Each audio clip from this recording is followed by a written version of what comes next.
Marshall Peak, Kabanata 5457. Ang labanan sa labas ng palasyo ng universo.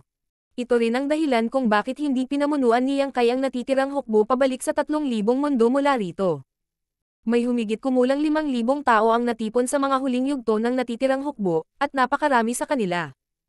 Sa isang espesyal na kapaligiran tulad ng Void Tunnel, kaya niyang pangalagaan ang isa o dalawang tao, ngunit hindi niya kayang pangalagaan silang lahat. Kapag nahuli na siya sa Void Turbulence, tiyak na mawawala siya sa Void at hindi na makakahanap ng paraan palabas. Iniisip ang natitirang hukbo, hindi napigilan ni Yang Kai na malungkot. 5,000 sa kanila ang umatake sa No-Return Pass, at sa huli, wala pang 3,000 sa kanila ang nakaligtas. Ito ay kahit na sa pinagsamang pagsisikap ng Old Ancestor at ng Asher Ox. Kung hindi dahil sa dalawang ito ay tuluyan ng nalipol ang 5,000 tao. Pinakalma ang kanyang pag-iisip, tumutok si Yang Kai sa daan. Ang Void Corridor na humantong sa Black Territory ay mas mahaba kaysa sa isa sa kabilang panig. Gusto na ngayon ni Yang Kai na buksan ang daan habang hinaharangan din ang daan pabalik, kaya isa rin itong malaking pagsubok sa kanyang kahusayan sa Space Principle. Ang maliit na katawan ng dragon ni Jilao San ay nakapulupot ng mahigpit sa kanyang kamay habang ibinaling niya ang kanyang ulo upang tumingin sa paligid sa mga panganib ng magulong kawalan. Ito rin ang unang pagkakataon na nakapasok siya sa ganoong lugar. Noong nakaraan, narinig niya mula sa Phoenix Clan na ang Void Crack ay lubhang mapanganib, at ang kaunting kapabayaan ay magiging sanhi ng pagkawala ng direksyon ng isa. Gayunpaman, kahit na narinig niya ang tungkol dito, hindi niya ito personal na naranasan. Minsan na siyang nakiusap sa isang miyembro ng Phoenix Clan na dalhin siya sa Void Crack upang makita kung ano ang nangyayari sa loob, ngunit siya ay pinagalitan ng mahigpit ng Phoenix Clan. Ang Phoenix Clan mismo ay bihasa sa Space Principle, ngunit hindi sila madaling makapasok sa ganoong lugar, lalo pa magdadala ng mga tagalabas. Sa kabilang banda, kahit na si Yang Kai ay mukhang nasa mahirap na sitwasyon, ang kanyang mga aksyon ay medyo maayos. Ang mga natamo ng taong ito sa Space Principle ay malamang na mas mataas pa kaysa sa karaniwang Phoenix Clan. Napaisip si Jilao San sa sarili. Mayroon siyang Ancient Dragon Bloodline, bihasa sa Tao of Time, at nagkaroon ng ganoong mga tagumpay sa Tao of Space, anong klaseng freak siya. Hindi alam ni Yang Kai kung ano ang iniisip ni Jilao San. Sa ngayon, ang gusto lang niyang gawin ay dumaan sa Void Tunnel na ito. Pagkaraan ng hindi kilalang yugto ng panahon, biglang nawala ang pagtutol at lumitaw si Yang Kai sa isang malawak na kawalan. Sa likuran niya, bumukas ang isang gate na hindi maituturing na isang regular na pinto, na nagpapakita ng isang magulong kawalan. Mabilis na tumalikod si Yang Kai at ikinaway ang kanyang kamay, pinaandar ang kanyang Space Principle para isara ang pinto. Matapos gawin ito, nagpakawala siya ng mahabang buntong hininga. Paglingon niya, wala siyang nakitang pamilyar na tanawin. Ang tanging nakita niya ay kadiliman, mas malalim pa sa ilang lugar sa Black Ink Battlefield. Gayunpaman, alam niyang nakarating na siya sa Black Territory. Noon, pumasok siya sa Void Tunnel mula sa locus yung ito at pumasok sa Black Ink Battlefield. Nang walang anumang pag-aalinlangan, ininom ni Yang Kai ang ilang Heaven Opening Pills at inubos ang mga ito upang mapunan muli ang kanyang enerhiya habang lumilipad patungo sa Territory Gate ng Black Territory. Mahigit 10 taon na ang nakalipas mula noong dinala niya ang natitirang hukbo sa Spatial Territory, kaya hindi niya alam kung ano ang nangyayari doon. Bagamat gusto niyang bumalik sa Star Boundary para tingnan, alam niyang hindi pa ito ang tamang oras. Sa ngayon, kailangan niyang magmadali sa Spatial Territory. Kung gusto niyang pumunta sa Spatial Territory, kailangan muna niyang pumunta sa Shattered Heaven. Kinuha ni Yang Kai ang 3,000 Worlds, Universe Chart, tinukoy ang direksyon, at binilisan ang takbo. Malamang nasanay na si Jilao San sa ganitong uri ng paglalakbay, kaya hindi siya nagbago sa kanyang tunay na anyo at pasimpleng pumulupot sa pulso ni Yang Kai. Kung hindi titingnang mabuti, iisipin nilang may suot na bracelet si Yang Kai. Upang maabot ang Spatial Territory sa lalong madaling panahon, itinulak ni Yang Kai ang kanyang bilis sa limitasyon at lumipad sa sunod-sunod na Great Territory. Sa kabutihang palad, nag-iwan siya ng marka sa marami sa Great Territory Universe Temple, kaya sa tulong ng lugar na ito, makakatipid siya ng maraming oras. Sa araw na ito, biglang lumitaw ang figure ni Yang Kai sa isang Great Territory Universe Temple. Walang pag-aalinlangan, nag-flash away siya. Ang mga cultivator na nagbabantay sa Universe Temple ay hindi na nagkaroon ng panahon upang siyasatin ang pagkakakilanlan ni Yang Kai bago nila ito mawala sa paningin, dahilan upang magkatitigan sila sa gulat. Bawat Great Territory Universe Temple ay iniwan ng mga ninuno ng human race mula noong sinaunang panahon at sama-samang kinokontrol ng Cave Heaven Paradise. Karaniwang mayroong isa ang bawat Great Territory, at bukod sa ilang napakalayo na Great Territory, tulad ng Great Territory ng Star Boundary, walang Universe Temple. Dahil masyadong atresado ang Marshal daw doon, walang cultivator ang tatawid sa kawalan. Ang pangangasiwa sa Universe Temple ay isang uri din ng karanasan para sa mga disipulo ng iba't ibang Cave Heaven Paradise, ngunit ito ay medyo boring. Pagkatapos ng lahat, hindi pinahintulutan ng Universe Temple ang anumang gulo, kaya kakaunti ang mga disipulo ng Cave Heaven Paradise na handang magkusa na pumunta sa ganoong lugar. Karamihan sa mga cultivator na pumunta dito ay mula sa iba't ibang sekta, kaya ang lakas ng mga cultivator na pumunta dito ay hindi masyadong mataas. Bukod sa isang 5th grade Heaven Opening Realm cultivator, karamihan sa kanila ay nasa ilalim ng 5th grade. Ang kasalukuyang cultivation ni Yang Kai ay nasa 8th grade, kaya kung siya ay ilalagay sa alinmang Cave Heaven Paradise, siya ay magiging Supreme Elder, ang pinakamalakas na tao sa ibaba ng Old Ancestor, kaya paano magiging ang 4th grade at 5th grade cultivator na ito ay masusubaybayan siya. Hindi na binalak ni Yang Kai na manatili pa rito habang nagpatuloy siya sa kanyang paglalakbay. Gayunpaman, paglabas niya sa Universe Temple, nakita niya ang mga cultivator na nakikipaglaban sa labas. Ang dalawang panig ay talagang dalawang 6th grade at isang 7th grade Heaven Opening Realm. Sa hindi malamang dahilan, nakulong sila sa isang matinding labanan.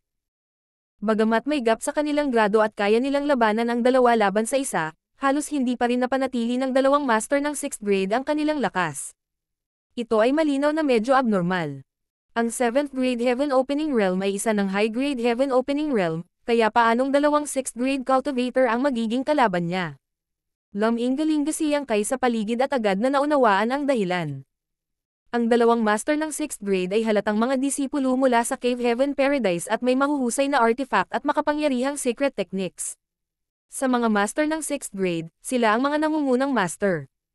Sa kabilang banda, ang aura ng master ng 7th grade ay hindi matatag at tila kamakailan lamang ay nasira ito. Hindi alam kung saang puwersa ito nanggaling, ngunit sa anumang kaso, hindi ito mula sa Cave Heaven Paradise. Dahil dito, medyo naguluhan si Yang Kai. Ayon sa mga patakaran ng 3,000 mundo, isang 7th grade Heaven Opening Realm cultivator na hindi ipinanganak sa Cave Heaven Paradise ay karaniwang dadalhin sa sect ng Cave Heaven Paradise sa loob ng radius ng kanilang impluensya at bibigyan ng isang elder na posisyon. Halimbawa, kung ang impluensya ng Great Battle Heaven ay kumalat sa 12-dosenang Great Territory, kung gayon kung ang sinumang cultivator sa 12-dosenang Great Territory na ito ay lalampas sa 7th grade, dadalhin sila ng Great Battle Heaven upang maging elder ng Great Battle Heaven. Gayunpaman, pagkaraan ng napakaraming taon, lahat ng 7th grade Heaven Opening Realm na naging elders ng Cave Heaven Paradise sa ganitong paraan ay karaniwang nawala ng walang bakas. Bilang resulta, ang 3,000 mundo ay nagkaroon ng maraming hindi pagkakaunawaan tungkol sa Cave Heaven Paradise, iniisip na ang iba't ibang Cave Heaven Paradise ay nagsanib puwersa upang sugpuin ang iba pang puwersa, na hindi pinapayagan ang mga cultivator mula sa hindi karaniwan na mga background na sumulong sa 7th grade, baka maalog nila ang kanilang dominasyon. Kaya kapag nadiskubre nila ito, agad silang isa sa ilalim sa house arrest o kahit ano paman. Gayunpaman, sa katotohanan, ang ilan sa mga cultivator na nakalusot sa 7th grade ay ipinadala sa Black Ink Battlefield habang ang iba ay nanatili sa Cave Heaven Paradise. Hindi naman talaga gustong sugpuin sila ng Cave Heaven Paradise, kundi isa ng team leader o vice team leader ang 7th grade Heaven Opening Realm sa Black Ink Battlefield, kaya hindi sila mahina.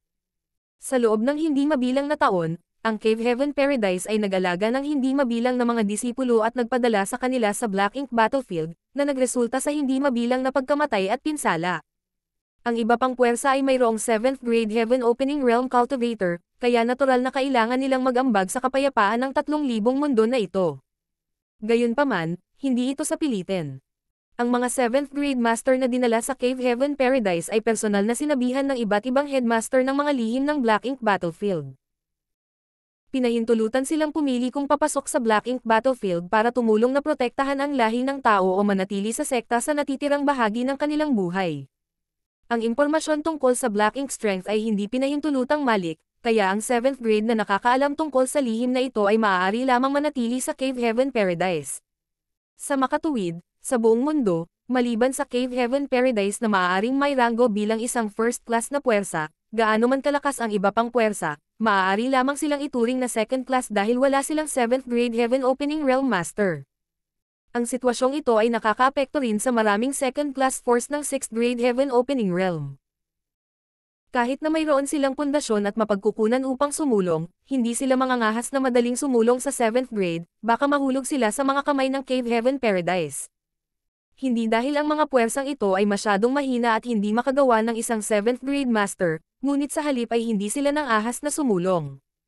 Ang dahilan kung bakit nagkaroon ng maraming 7th grade at 8th grade Heaven Opening Realm Master ang Shattered Heaven ay dahil din dito. Palihim silang sumilip sa Shattered Heaven upang maiwasang masubaybayan ng Cave Heaven Paradise at nakalusot sa 7th grade o 8th grade doon.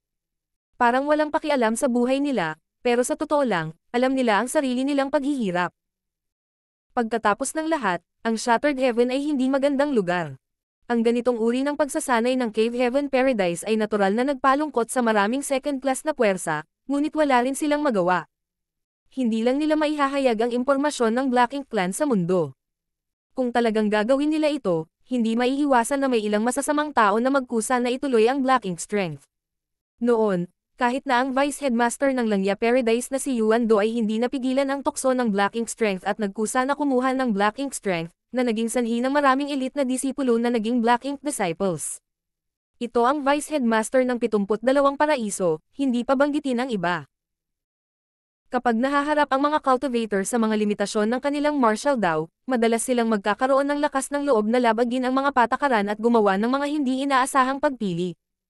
Ang Cave Heaven Paradise ay hindi gaanong gumagana nitong mga nakaraang taon, ngunit sa mga tuntunin ng pagprotekta sa 3,000 mundo, malaki ang nagawa nila. Sa labas ng Universe Temple na ito, 2 6th grade at isang bagong na-promote na 7th grade ang nag-aaway. Kailangan lang niyang Kai na sumulyap sa paligid para malaman na ang 7th grade Heaven Opening Realm na ito ay malamang na mula sa second class force at hindi mula sa Cave Heaven Paradise. Sa labas ng Universe Temple, mayroon ding lumilipad na barko na may maraming 5th grade at 6th grade cultivator na nanonood sa labanang ito. Ang 7th grade Heaven Opening Realm ay isang matandang may puting buhok na tila medyo matanda na at nakaabot na sa 7th grade noong medyo matanda na siya. Noong una, akala niya ay madali siyang makakatakas mula sa 2 master ng 6th grade Gold Antelope Paradise na ito, ngunit sinong mag-aakalang magiging napakalakas nila. Kinasusuklaman lang niya ang katotohanan katatapos lang niyang maipakita at hindi niya maipakita ang buong lakas ng isang master ng 7th grade. Hanggat binibigyan siya ng ilang daang taon ng liblib na paglilinang upang patatagin ang kanyang kaharian, ano kaya ang halaga ng 2 master ng 6th grade? Nang makitang hindi siya makatakas, sumigaw ang matanda. Ang Cave Heaven Paradise ay nakakolekta ng 5 o 6 na Heaven Opening Realm Masters sa second-class forces sa iba't ibang territory, at ito ay upang putulin ang pundasyon ng aming mga sekta, kaya para hindi matitinag ang kanilang pamumuno. Hanggang kailan mo papanoorin ang palabas na ito? Sa lumilipad na barko, ang mga ekspresyon ng grupo ng 5th grade at 6th grade Heaven Opening Realm Masters ay lubos na nagbago. Tulad ng sinabi ng matanda, lahat sila ay mga cultivator mula sa pangalawang klas na puwersa ng Great Territory na ito. Ang Great Territory na ito ay nasa ilalim ng jurisdiction ng Gold Antelope Paradise. Sa pagkakataong ito, ang Gold Antelope ay nakakolekta ng 5 o 6 na Heaven Opening Realm Masters mula sa kanilang iba't ibang sects, ngunit hindi nila sinabi kung ano ang gusto nilang gawin, na medyo nakakabahala. Marshall Peak, Kabanata 5458. Ako ang Panginoon ng Star Boundary. Normal lang sa matanda na magkaroon ng ganoong pag-iisip. Sa loob ng hindi mabilang na mga taon, ang iba't ibang pangunahing puwersa ay talagang hindi naiintindihan ang Cave Heaven Paradise. May ilan din na kapareho ng iniisip ng matanda, ngunit wala silang lakas ng loob na magsalita. Nagpatuloy ang matanda. Yan Yi, 1,800 taon na ang nakalilipas, nang ang matandang Palace Master ng iyong Golden Light Palace ay umakyat sa 7th grade, siya ay nakuha ng Gold Antelope Paradise. May balita na ba sa kanya? Sa lumilipad na barko, ang isang magandang 6th grade Heaven Opening Realm ay nagsuot ng madilim na ekspresyon. Ito ay si Yan Yi mula sa Golden Light Palace. Nagpatuloy ang matanda. Bayan Yuan Shan, 3,200 taon na ang nakalilipas, napakahusay ng kakayahan ng iyong ninuno. Direktang naabot niya ang 6th grade Heaven Opening Realm at may kakayahang maabot ang 8th grade Heaven Opening Realm. Sa araw ng kanyang promosyon, siya ay kinuha ng isang eksperto mula sa Gold Antelope Paradise. Matapos ang mahigit 3,000 taon, nakilala mo na ba siya, may narinig ka na bang balita tungkol sa kanya? Ang iyong Bayan family ay maraming beses nang bumisita sa Gold Antelope Paradise, na gustong makipagkita sa kanya, ngunit hindi mo nagawang gawin ito, tama ba? Sa barko, isang nasa katanghaliang gulang na lalaki na nakatayo sa tabi ni Yan Yi ay may mapait na ekspresyon. Siya ang Bayan Yuan Shan na binanggit ng matanda. Ang Bayan family ay hindi itinuturing na isang nangungunang pamilya sa Great Territory na ito, ngunit 3,200 taon na ang nakalipas, isang magaling na ninuno ang lumitaw sa pamilya. Bukod dito, napakabuti ng swerte ng ninuno na iyon, at nakakuha siya ng set ng 6th grade resources mula sa hindi kilalang lugar, na nagpapahintulot sa kanya na direktang sumulong sa 6th grade Heaven Opening Realm. Kung hindi, sa mga mapagkukunang pinansyal ng pamilya Bayan sa panahong iyon, magiging imposible para sa kanila na makakuha ng isang buong hanay ng mga mapagkukunan ng 6th grade upang matulungan silang umunlad. Gayunpaman, hindi nagtagal pagkatapos ng kanyang pambihirang tagumpay, siya ay kinuha ng mga master ng Gold Antelope Paradise. Nang maglaon, maraming beses nang hinanap ng pamilyang Bayan ang Gold Antelope Paradise, na gustong bisitahin ang ninuno na iyon, ngunit tulad ng sinabi ng matanda, sila ay nabigo. Isa rin itong tinak sa puso ng Bayan family, at naalala ito ng lahat ng nakababatang henerasyon. Ang Bayan family ay gumawa ng isang mahusay na figure na direktang sumulong sa 6th grade at nagkaroon ng pagkakataong maabot ang 8th grade sa hinaharap. Bukod dito, sa karunungan ng ninuno ng pamilyang Bayan, pagkatapos ng 3,200 taon, tiyak na nakalusot siya sa 7th grade. Ngayong binanggit ito ng matanda, natural na nalungkot si Bayan Yuan Shan. Kung ang angkan ay may 7th grade Heaven Opening Realm Master, paano magiging mapanglo ang pamilyang Bayan? Ang matandang lalaki ay isang matandang lalaki na nabuhay sa hindi kilalang bilang ng mga taon at alam ang marami sa mga lihim ng kalapit na Great Territory na tulad ng likod ng kanyang kamay. Sa sandaling ito, nang isa-isa niyang tawagin ang mga pangalan ng mga taong ito, marami sa mga cultivator ng 5th grade at 6th grade sa barko ang nagalit. Tumawag siya ng 5 o 6 na magkakasunod na tao, na lahat ay parang Yan Yi at Bayan Yuan Shan. Ang ilan sa kanilang mga ninuno o sect elders ay minsang lumitaw, ang ilan ay nakalusot pa sa 7th grade, ngunit sa huli, sila ay kinuha ng Gold Antelope Paradise at nawala. Ang iba't ibang puwersa ng pangalawang klase ay medyo hindi nasisiyahan sa Cave Heaven Paradise at kadalasang itinatago sa kanilang mga puso ang kanilang kawalang kasiyahan, hindi nang ahas na ipakita ito sa kanilang mga mukha. Ngayong pinapaypayan na ng matanda ang apoy, pakiramdam nilang lahat ay may iisang kaaway. Nang makita ito, isa sa 2 master ng 6th grade na nakikipag-away sa kanya ay sumigaw. Jiu Yan, huwag kang magsalita ng kalokohan. Kung titigil ka ngayon, malulutas ang bagay na ito, ngunit kung pipilitin mong maging matigas ang ulo, huwag mong sisihin ang kapwa ko disipulo sa pagpatay sa iyo. Ang matandang lalaki na tinatawag na Jiu Yan ay malamig na ngumuso. Ang old master na ito ay nagbubuga ng kalokohan. Alam ninyong lahat kung gaano karaming kasuklam-suklam na mga bagay ang nagawa ninyo sa loob ng maraming taon sa Cave Heaven Paradise. Ang old master na ito ay nagsasabi lamang ng mga katotohanan. Kung gusto mong makulong itong old master, walang paraan. Itong old master ay isa ng 7th grade, kaya papatayin ko kayong dalawa dito at pagkatapos ay pupunta ako sa Shattered Heaven para magsaya. Ang isa pang 6th grade master ay umiling at sinabing, Jiu Yan, ang mga bagay ay hindi kung ano ang iniisip mo. Sa paglipas ng mga taon, ang aking Gold Antelope Paradise ay talagang nakagawa ng ilang bagay, ngunit iyon ay dahil lamang sa wala kaming ibang pagpipilian. Kung gusto mong malaman ang totoo, huminto ka kaagad. Kapag inihatid ka ng aking senior brother sa iyong destinasyon, natural na mabubunyag ang lahat. Ngumisi si Jiu Yan. Ang old master na ito ay nabuhay ng napakaraming taon at hindi siya 3 taong gulang na bata, paano ako kikilos ng walang ingat? Habang nagsasalita siya, lalo siyang naging malupit at tinawag ang grupo ng mga tao sa barko. Kung hindi ka kikilos ngayon, susunod ka ba talaga sa yapak ng iyong ninuno? May mga tao na sa barko na kinukulam at nagsisimula ng mag-uumapaw. Ang mga disipulo ng Gold Antelope Paradise na responsable sa pagbabantay sa mga taong ito ay namutla at naging mapagbantay. Ang mga disipulo ng Gold Antelope Paradise dito ay natural na hindi limitado sa 2 master ng 6th grade. Mayroon ding ilang mga master ng 5th grade sa lumilipad na barko, ngunit hindi marami sa kanila. Pagkatapos ng lahat, ang Special Territory Battlefield ay kasalukuyang nasa isang estado ng krisis, kaya walang Cave Heaven Paradise ang maaaring magpakilos ng napakaraming tao. Kung talagang mag-aaway sila, baka hindi sila kalaban ng kabilang partido at baka mamatay pa dito. Patayin silang lahat. Dadalhin ka ng Old Master na ito sa Shattered Heaven, at mula ngayon, hindi ka na makokontrol ng sinuman.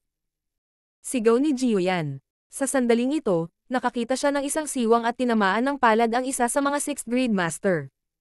Ang World Force sa kanyang palad ay mabilis na lumundag, dala ang isang hindi mapigil ang puwersa. Ang 6th grade master ay namutla sa takot. Ngayon lang siya na-distract at sinamantala ni Jiuyan ang pagkakataon. Ang palad na ito ay hindi niya kayang tiisin, at kung talagang pagdurusan niya ito, kahit na hindi siya mamatay, siya ay malubhang masusugatan. Sa oras na iyon, sa lakas lamang ng kanyang junior brother, hindi niya mapipigilan si Jiuyan. Nakita ng isa pang master ng 6th grade na nasa panganib ang kanyang senior brother at gusto siyang iligtas, ngunit paano niya ito magagawa sa tamang panahon? Sa sandaling desperasyon, napasigaw na lamang siya.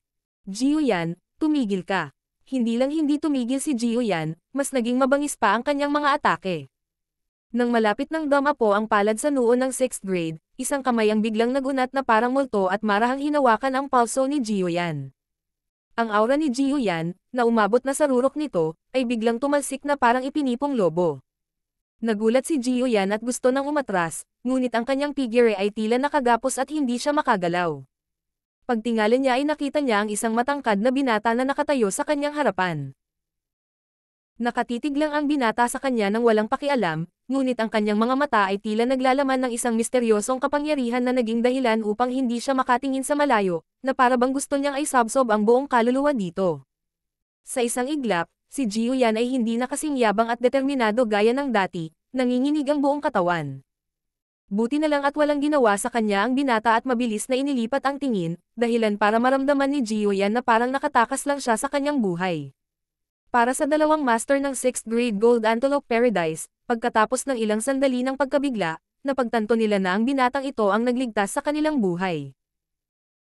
Ang dalawang kapwa-disipulo ay nagkatinginan ng may pagtataka, dahil ang pagharang sa pag-atake ni Jiuyan ng napakadali ay talagang hindi isang bagay na magagawa ng 7th grade cultivator. Bukod dito, mula sa mahinang aura na nagmumula sa binata sa harapan nila, malinaw na isa siyang 8th grade. Gold Antelope Paradise, Fan Nan, Shi Yuan, bumabati sa Supreme Elder. Mabilis na yumoko ang dalawa. Bahagyang tumango si Yang Kai at muling tumingin sa lumilipad na barko. Matapos mapigil si Jiuyan, ang ilang tao sa barko ay nagmamadaling ibinaba ang kanilang mga ulo, sa takot na maakit nila ang atensyon ng master na ito na biglang lumitaw, ang mga disipulo sa Gold Antelope Paradise sa kabilang banda ay nasa sabik. Sa pagdating ng isang 8th grade Supreme Elder, ang gulo dito ay hindi na problema.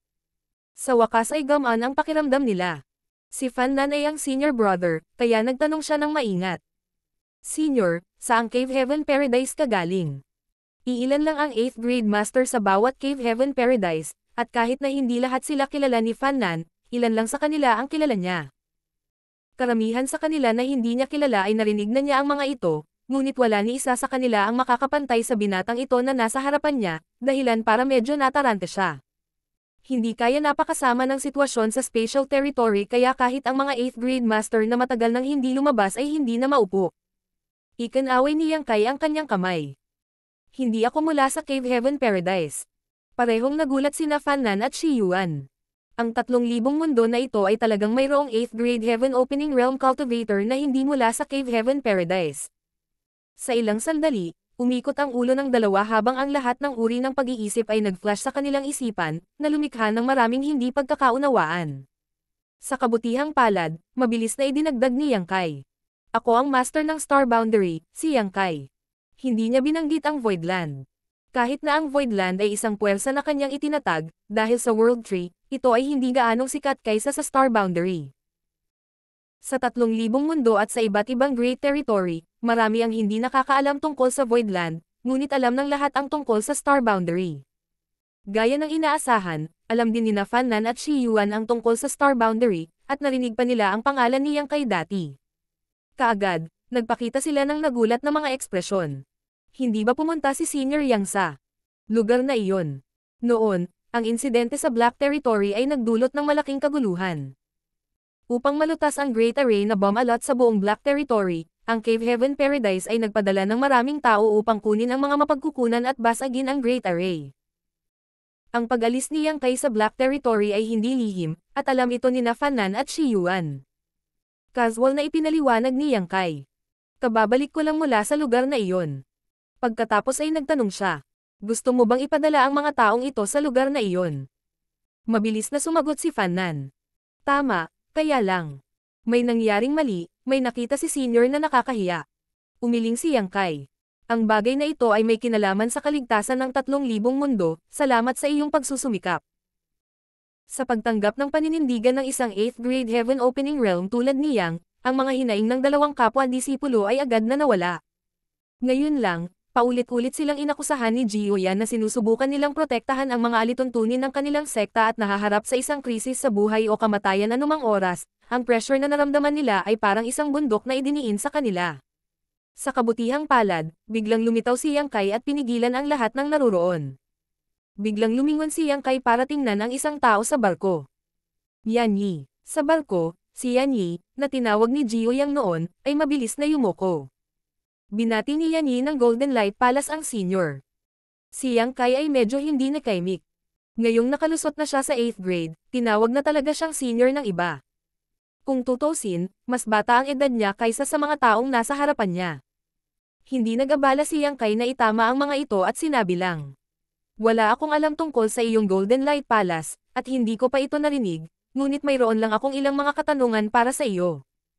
Matapos ang iyong matandang Palace Master ay pumasok sa 7th grade at kinuha ng mga tao ng Gold Antelope Paradise, pinarusahan ba nila ang iyong Golden Light Palace? Matapat na sumagot si Yan Yi. Hindi. Wala na bang pakialam? Tumanggo si Yan Yi. Mula nang maalis ang matandang Palace Master, talagang pinangalagaan ng Gold Antelope Paradise ang aking Golden Light Palace. Hindi lang sila nagbigay ng ilang secret technique sa amin, nagpadala din sila sa amin ng ilang mahalagang cultivation resources kada taon. Iniunat ni Yang Kai ang kanyang kamay at itinuro siya. Iyan ang ibinayad ng Old Palace Master ng iyong Golden Light Palace sa kanyang buhay. Bahagyang nagbago ang ekspresyon ni Yan Yi, halatang hindi naiintindihan ang mga salita ni Yang Kai. Hindi nagmamadaling magpaliwanag si Yang Kai, sa halip ay bumaling sa ibang lalaki. Bayan Yuan Shan, paano ang iyong Bayan family? Kapareho ba ito ng Golden Light Palace, o walang pagbabago? Kinagat ni Bayan Yuan Shan ang kanyang mga labi at umiling. Sa pag-uulat kay senior, walang pagbabago. Medyo natarante siya. Matapos alisin ang matandang Palace Master ng Golden Light Palace, ang Golden Light Palace ay tumanggap ng higit na pangangalaga mula sa Gold Antelope Paradise, ngunit nang alisin ang ninuno ng pamilya Bayan, walang ganoong pagtrato. May pagkakaiba ba? Marshall Peak, Kabanata 5459. Mapait. Lumingon si Yang Kai sa pangatlong tao. Ano ang tungkol sa iyo? Itinaas ng lalaki ang kanyang ulo at sinabi. Tulad ng Golden Light Palace, pagkatapos na kunin ang ninuno, ang Gold Antelope Paradise ay magpapadala ng ilang mga mapagkukunan ng paglilinang bawat taon, at pagkatapos ng ilang taon, ang mga master mula sa Gold Antelope Paradise ay personal na pupunta sa turuan ang mga alagad. Bahagyang tumanggo si Yang Kai at nagtanong sa ilan pang tao, na lahat ay tinawag ni Jiuyan. Ang paggamot na natanggap ng mga taong ito ay natural na nahahati sa dalawang kategorya. Ang isa ay walang mga pagbabago, habang ang isa ay nakatanggap sila ng maraming pangangalaga mula sa Gold Antelope Paradise. Hindi lamang sila nakatanggap ng ilang secret techniques pagkatapos na maalis ang kanilang mga ninuno, ngunit nakatanggap din sila ng ilang cultivation resources bawat taon, na ginagawang mas madali para sa nakababatang henerasyon ng mga puwersang ito na linangin. Noong nakaraan, ang mga puwersang pinangangalagaan ay palaging itinatago ang mga bagay na ito, sa takot na ang ibang puwersa ay magseselos at maput sa kanila, kaya walang nakakaalam na hindi lamang ang kanilang sariling pamilya ang nakakuha ng pabor ng Gold Antelope Paradise. Gayunpaman, nang itanong ni Yang Kai ang tanong na ito, halatang may mas malalim siyang kahulugan. Kung gayon alam mo ba kung bakit kakaiba ang pakikitungo sa inyong lahat ng Gold Antelope Paradise? Natahimik ang lahat, ngunit ang ilan sa kanila ay tila nawala sa pag-iisip, na walang lakas ng loob na magbigay ng anumang komento. Kung tutusin, kung ang isa ay nagsasalita ng labis, sila ay magkakamali lamang. Ngayong may naroroong 8th grade, sino ang maglalakas loob na magsalita ng kalokohan? Hindi sila hiniling ni Yang Kai na makakuha ng sagot, sa halip ay ipinaliwanag niya ang kanyang sarili. Nabubuhay kayong lahat sa 3,000 mundong ito, at bagaman maraming maruruming salungatan sa pagitan ng iba't ibang puwersa, Higit sa lahat ito ay isang pakikibaka lamang sa pagitan ng dalawang Great Territory, walang iba kundi sama ng loob at hinaing. Ngunit paano mo malalaman na sa isang lugar kung saan hindi pa nakikilala ng mundo, may isa pang larangan ng digmaan? Sa larangang iyon ng digmaan ay isang digmaan na may kinalaman sa kaligtasan ng human race. Lahat ng tao sa barko ay hindi maiwasang makaramdam ng takot.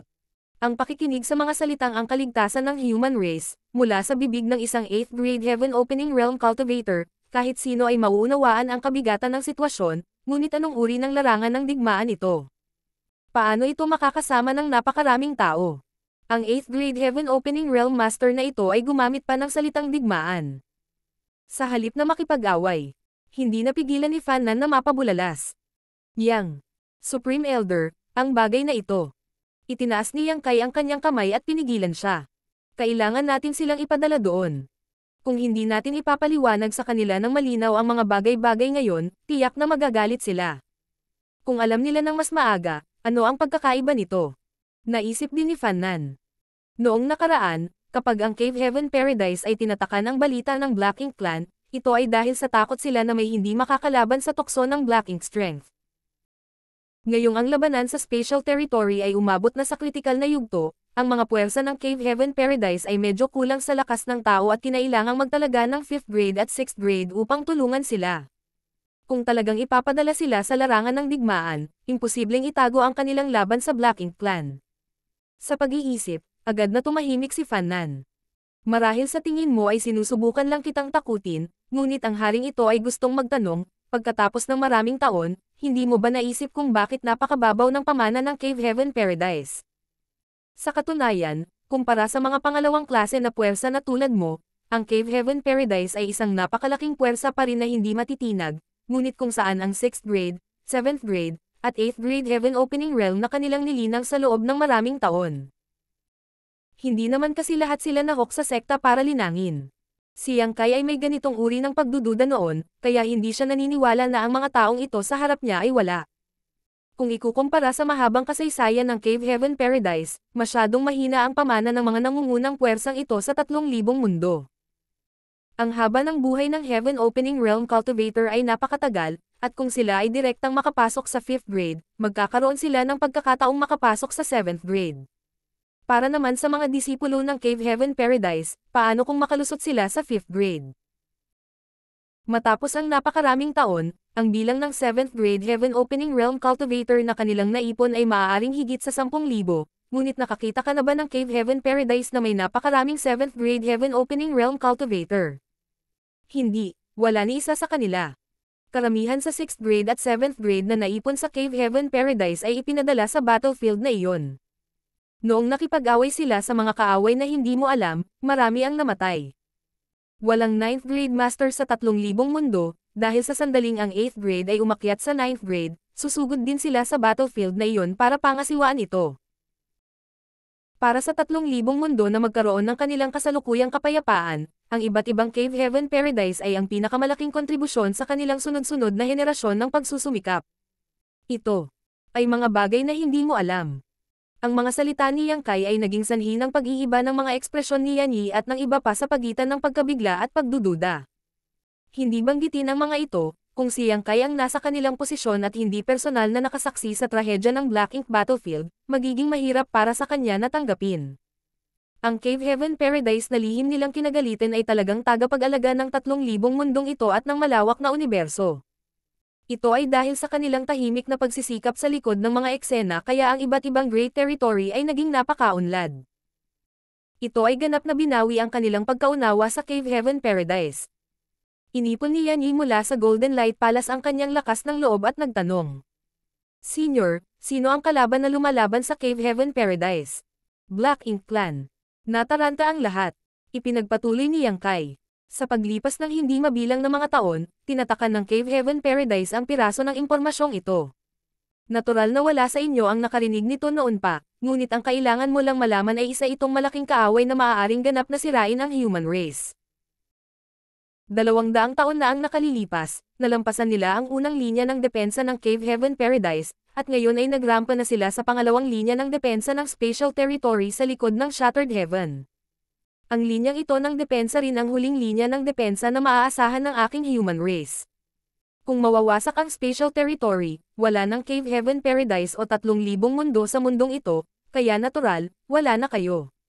Si Jiu Yan, na pinigilan ni Yang Kai, ay medyo hindi kumbinsido, marahil dahil nakita niya na ang ugali ni Yang Kai ay medyo banayad at hindi ang uri ng tao na madaling pumatay, sinabi niya. Ito ay ang iyong mga salita, paano pwede ba natin malaman ang totoo?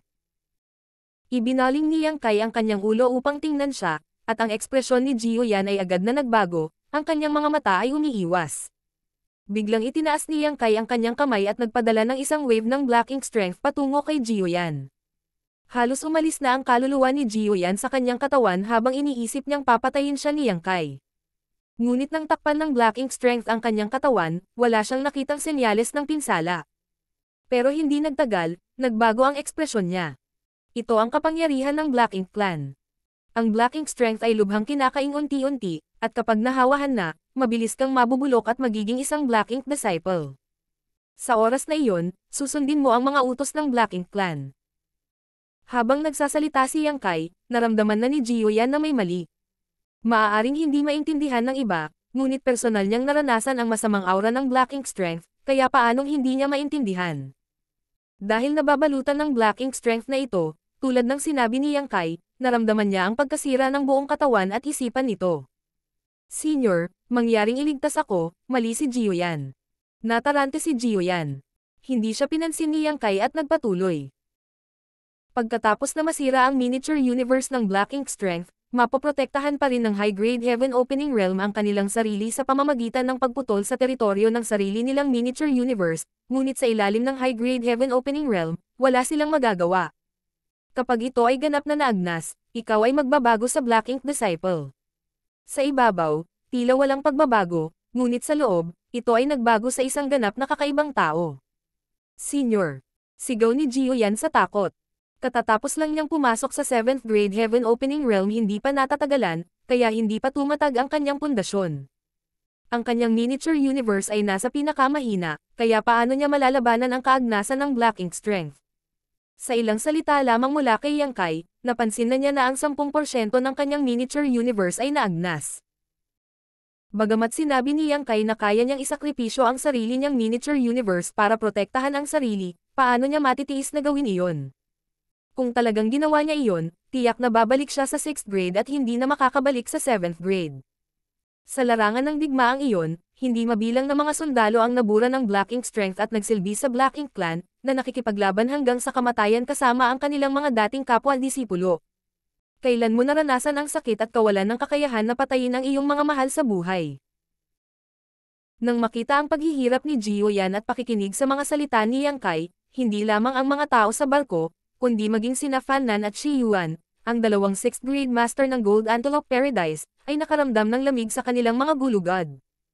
Kahit na alam nila ang ilang impormasyon tungkol sa Black Ink Clan, hindi pa sila nakakapunta sa Black Ink Battlefield, kaya hindi nila alam kung gaano kalupit ang sitwasyon. Sa wakas ay naunawaan ni Yan Yi at ng iba pa kung bakit tinawag ni Yang Kai ang Black Ink Clan na isang mahusay na kaaway na maaaring ganap na sirain ang human race. Ang Black Ink Strength ay masyadong kakaiba. Kung kahit isang 7th grade Heaven Opening Realm Cultivator ay nahihirapang labanan ang kapangyarihan ng Black Ink Strength, paano naman itong mga cultivator ng 5th grade at 6th grade? Hindi ba't lahat sila ay matatapos kung sila ay nakipag-ugnayan dito?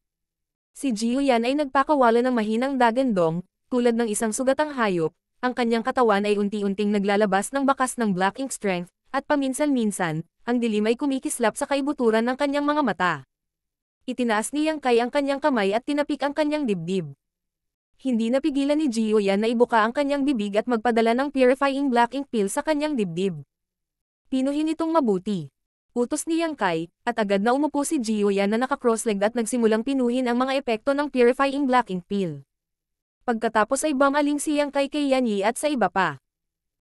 Ang Cave Heaven Paradise ay nagpoprotekta sa 3,000 mundo sa daan-daang libong taon, mula nang magtatag sila ng sarili nilang sekta. Sa nakalipas na daan-daang libong taon, hindi mabilang na mga natatanging disipulo ang namatay sa labanan, maging ang 9th grade old ancestors ay walang pagbubukod, lahat sila ay mga bayani. Ang pagsil sa balita ng Black Ink Strength ay isa ring walang magawa. Dahil ikaw at ang iba pang puwersa ng second class ay nakalusot na sa 7th grade, natural lang na kailangan mong mag-ambag ng kaunti. Ang mga kinuha, kung nilayo nilang lumaban hanggang kamatayan sa Black Ink Clan at protektahan ang panig na ito, ipapadala sila sa larangan ng digmaan upang makipaglaban sa Black Ink Clan. Kung hindi, mananatili sila sa Gold Antelope Paradise sa natitirang bahagi ng kanilang buhay. Sa wakas ay naunawaan ni Yan Yi at ng iba pa kung bakit napakarami sa kanilang mga ninuno ang inalis, ngunit ang saloobin ng Gold Antelope Paradise sa kanila ay ganap na naiiba. Ang nakababatang henerasyon ng mga ninuno ng sekta na handang pumunta sa Black Ink Battlefield upang makipaglaban sa Black Ink Clan ay natural na makakatanggap ng higit na pangangalaga, ngunit ang mga walang lakas ng loob na lumaban sa larangan ng digmaan at sa halip ay nanatili sa Gold Antelope Paraiso para tamasahin ang kanilang pagreretiro, paano sila makakakuha ng mas maraming benepisyo para sa kanilang mga juniors? Ang Gold Antelope Paradise ay natural na hindi magbibigay sa kanila ng anumang espesyal na pagtrato. Biglang naalala ni Yan Yi na itinuro sa kanya ni Yang Kai ngayon lang na ang paggamot ng Golden Light Palace ay ipinagpalad sa buhay ng matandang Palace Master. Noong panahong iyon, nagkaroon siya ng ilang hindi pagkakaunawaan, ngunit ngayon ay naunawaan na niya sa wakas. Sa katunayan, ang mga bagay na ito ay hindi para sa iyo, ngunit ilang daang taon na ang nakalipas, nagkaroon ng malaking pagbabago sa larangan ng digmaan. Ang digmaan ay tungkol sa kaligtasan ng human race, kaya kailangan namin ang iyong tulong. Kung manalo tayo sa laban na ito, walang dapat ikabahala ang human race, ngunit kung matatalo tayo. Bahagyang bamantong hininga si Yang Kai. Kung natalo sila, hindi na magiging mapayapa ang 3,000 mundo. Sa oras na iyon, gaano karaming mga tao ang makakaligtas. Kumulo ang dugo ni Yan Yi habang sumisigaw. Ang Golden Light Palace ay handang lumaban hanggang kamatayan para sa human race. Marshall Peak, Kabanata 54-6 na po. Ang pinaka-loyal na Fatty Faye. Sa pangunguna ni Yan Yi, kinuyam din ni Bing Yuan siya ng kanyang mga kamao at sinabing, ang aking Bayan family ay handang lumaban hanggang kamatayan para sa human race. Ang mga kinatawan mula sa iba pang puwersa ay sumunod lahat. Hindi alintana kung sila ay taos puso o hindi, sa isang 8th grade Heaven Opening Realm Master na nagpapaliwanag sa kanila ng labis, walang sino man ang nangahas na kumilos muli ng may pagmamataas, kaya natural nilang ipinahayag ang kanilang mga opinyon. Mabuti. Sumigaw si Yang Kai sa mahinang boses, na nagpapakita ng saloobin ng isang nakatatanda.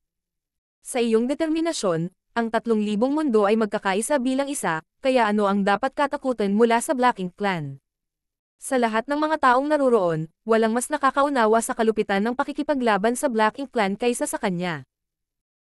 Kung ang mga taong ito ay pumasok sa larangan ng digmaan, marahil ay walang makakabalik ng buhay, ngunit sa sitwasyong ito, masasabi lamang ni Yang Kai ang ilang nakapagpapatibay na salita.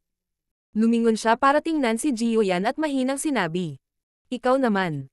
Nagawa lang ni Jiyo Yan na lutisin ang Black Ink Strength sa kanyang katawan nang bigla siyang nataranta.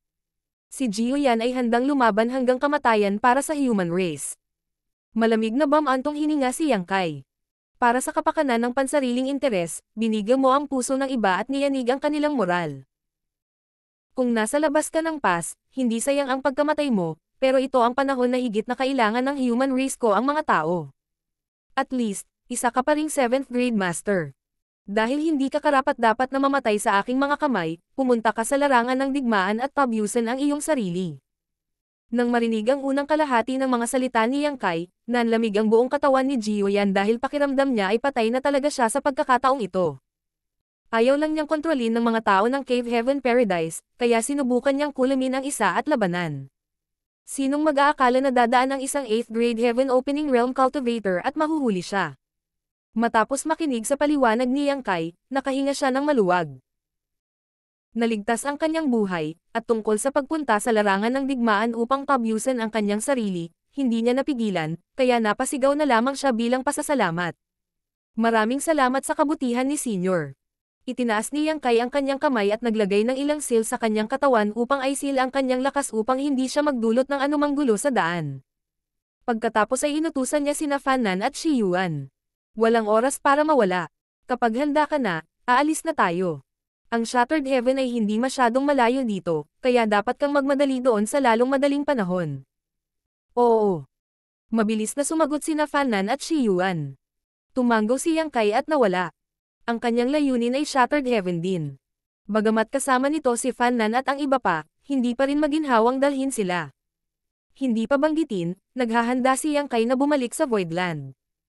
Sa daan patungo sa Shattered Heaven, kailangan lang niyang dumaan sa dalawang Great Territory para marating ang Voidland, para hindi ito magtagal. Gayunpaman, sa nangyari ngayon lang ay napagtanto ni Yang Kai na ang sitwasyon ng human race sa larangan ng digmaan ng Spatial Territory ay medyo mahirap, kung hindi, imposible para sa kanila na magpadala ng mga reinforcement mula sa 3,000 mundo. Ito ang kaso para sa Gold Antelope Paradise at marahil ang ilan para sa iba pang Cave Heaven Paradise. Sa pagkakataong ito, kailangang tipunin ng human race ang lahat ng kanilang puwersa mula sa 3,000 mundo para magkaroon ng pagkakataong labanan ang Black Ink Clan. Hindi mapigilan ni Yang Kai na mag-alala. Bagamat nasil niya ang gateway ng Spatial Territory patungo sa Black Ink Battlefield at pinutol ang mga supply ng Black Ink Clan, hindi mahina ang puwersa ng Black Ink Clan. Bago ito, nasulyapan niya ang aura ng Royal Lord sa Spatial Territory, na halatang higit pa sa 9th grade. Ang agwat sa pagitan ng peak combatants ay malamang na makakaapekto sa momentum ng isang buong labanan. Umiling si Yang Kai, inalis ni Yang Kai ang kanyang nakakagambalang mga iniisip at nagpatuloy sa kanyang paglalakad.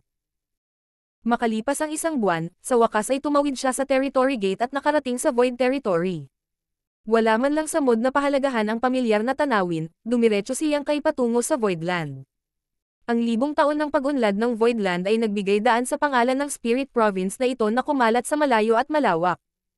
Masasabing sa kasalukuyang 3,000 mundo, bukod sa Cave Heaven Paradise, ang Voidland ay ang tanging may sariling 7th grade masters. Hindi lang isa, tahimik ding inaprubahan ng Cave Heaven Paradise ang mga pagkakaroon ng 7th grade na ito sa Voidland, hindi katulad ng iba pang second class na puwersa, na kukunin sila kapag nakapasok na sila sa 7th grade. Nabalitaan na ang Voidland ang pinakamalakas na puwersa sa ilalim ng Cave Heaven Paradise. Sa katunayan, ito talaga ang nangyari. Sa isang sitwasyon kung saan ang lahat ng pangalawang klase na puwersa ay hindi nagtataglay ng 7th grade Heaven Opening Realm, ang Voidland ay medyo kakaiba. Higit pa rito, ang Lord ng Voidland at ang Lord ng Star Boundary ay iisang tao. Kung ang isa ay papasok sa Voidland, magkakaroon sila ng pagkakataong ipadala sa Star Boundary para magsaka basta't mahusay silang gumanap. Ang Star Boundary ay ngayon ang tunay na duyan ng Heaven Opening Realm, at maging ang Cave Heaven Paradise ay nag-aagawan na ipadala ang kanilang mga natitirang juniors doon upang sila ay makibahagi sa mga benepisyo ng World Tree. Gayunpaman, kahit na ang Cave Heaven Paradise na iyon ay may tiyak na bilang ng mga spot bawat taon, at mga elite na disipulo lamang ang ipapadala. Sa mga benepisyong ito, nais ng maraming tao na ipadala ang kanilang mga mahuhusay na juniors sa Voidland upang linangin. Tinanggap din silang lahat ng Voidland. Sa kasalukuyan, ang mga disipulo sa Voidland ay hindi na lamang ang mga inilabas ni Yang Kai mula sa Star Boundary. Masasabing may daan-daang tao mula sa Great Territory. Sa buong Voidland, mayroong higit sa 300,000 mga disipulo. Ang bilang na ito ay medyo nakakagulat. Sa lahat ng 3,000 mundo, kakaunti lamang ang pangalawang klase na puwersa na may napakaraming disipulo. Tunay na maraming mga natatanging alagad na ipinadala sa Star Boundary upang linangin noong sila ay napakabata pa at ang kanilang paglilinang ay napakababa. Doon, nagpakita sila ng pambihirang talento, na higit pa sa kanilang mga kapantay. Kung hindi sila mamamatay sa kalagitnaan, tiyak na sila ang magiging pundasyon ng Voidland at maging ang Star Boundary sa hinaharap. Gayunpaman, ito ay isang maikling panahon lamang at ang mga disipulong ito ay hindi pa ganap na nagpapakita ng kanilang potensyal. Sa sandaling ito, sa isang mataas na tuktok sa gitna ng Voidland. Isang kabadong matanda ang naglalaro ng chess kasama ang isang mataba na nasa katanghaliang gulang na may mahabang manggas. Ang Spatial Territory Battlefield ay puspusan, na halos lahat ng 3,000 mundo visitors ay pinakilos, kaya medyo bihira para sa panig na ito na magkaroon ng ganoong paglilibang. Parang umaagos na tubig ang 20 puting kilay ng nakakubo na matanda na parang umaagos na tubig, habang parang bola-bola naman ang mataba na katapat niya, namumula ang mukha niyang namumula, maliit na puwang lang ang nakikita. Kung ngumiti siya, mawawala ang gap. Sa sandaling ito, ang taong grasa ang may ganap na kalamangan sa larong chess. Sa isang nag-iisang higanteng dragon na nakapalibot sa kanyang kalaban, kailangan lang niyang maghagis ng 3 o 5 bato pa para ganap na manalo. Siya ay lubos na nasisiyahan sa kanyang sarili habang siya ay malayang humigop ng kanyang tsaa at sinulyapan ang matandang nakaupo sa kanyang tapat. Hindi niya siya minamadali, total tumatanda na ang matandang ito, kaya kailangan niyang gumawa.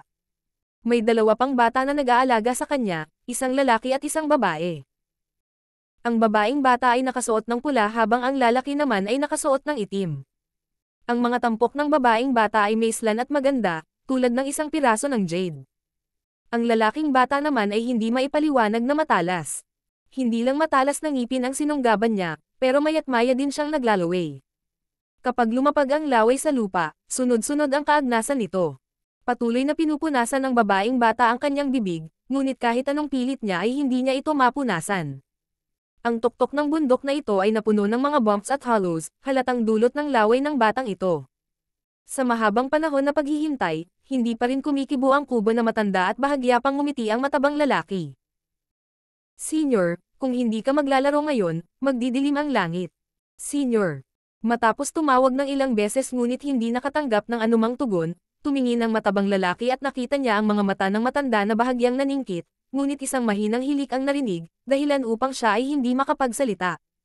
Senior, hindi mo na kailangang magpanggap na natutulog sa bawat oras, tama. Hindi ito ang una o pangalawang pagkakataon na naganap ang ganitong sitwasyon, ngunit sa tuwing nangyari ito ay tunay na nakakapanibago. Nang muli siyang sumigaw, biglang nagmulat ng mata ang matandang nasa tapat niya at tumangala sa langit, sumisigaw. Bumalik na siya. Sinundan ng tingin ng matabang lalaki ngunit wala siyang nakita, kaya hindi niya napigil ang magtanong. Sino ang bumalik? Nang muli siyang lingunin, bumagsak na ang chessboard sa kanyang harapan at hindi na siya mahinahon. Hindi alam kung kailan nagawang guluhin ng matandang ito. Senior, ikaw. Hindi alam ng taong Grassel kung tatawa o iiyak.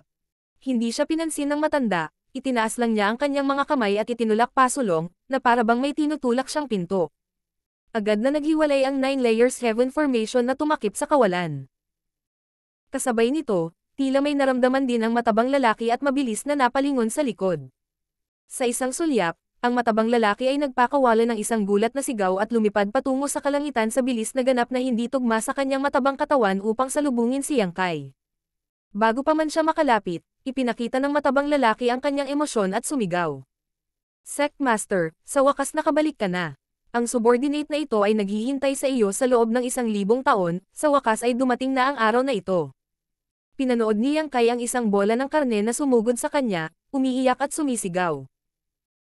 Ang kanyang mga mata, na malinaw na pinigan ng taba, ngayon ay desperadong bumukas, na para bang sinusubukan niyang ipakita kay Yang Kai ang kanyang katapatan at pananabik. Agad niyang itinaas ang kanyang kamay para harangan siya, sumigaw siya. Anong klaseng halimaw ka? Ang matabang lalaki ay parang tinamaan ng kidlat habang nakatayo roon na tulala ng matagal bago itinaas ang kanyang kamay at itinulak ang kanyang buhok sa kaliwat kanan, sabay ngiti. Sect Master, ako ito, ang pinakatapat na Fatty Faye. Noon lang napansin ni Yang Kai ang isang pamilyar na tingin sa kanyang mataba na mukha, at hindi napigilan ng kanyang mga mata ang pagkibot. Fatty Faye, bakit ang taba mo na? Noon pa man ay mataba si Chen Tianfei, ngunit pagkatapos ng 1,000 taon, mas lalo siyang namamaga, halos parang bola-bola. Nakaranas ako ng panunuyan ng Sect Master, ang subordinate na ito ay magsisikap bukas, hindi, mula ngayon, upang alisin ang mataba na katawan na ito. Walang awa na sabi ni Chen Tianfei. Hindi na kailangan. Ikinaway ni Yang Kai ang kanyang kamay. Alam din niyang hindi talaga tamad si Chen Tianfei, sadyang espesyal ang cultivation technique na nilinang niya, kaya naman napakataba niya. Kung wala ang taba na ito, ang lakas ni Chen Tianfei ay lubos na mababawasan. Agad na sinamantala ni Chen Tianfei ang pagkakataong ito at ngumisi. Tunay na maaway ng Sect Master sa subordinate na ito, ang subordinate na ito ay mamamatay ng 10,000 beses upang gantihan ang kabaitan ng Sect Master. Napabuntong hininga si Yang Kai.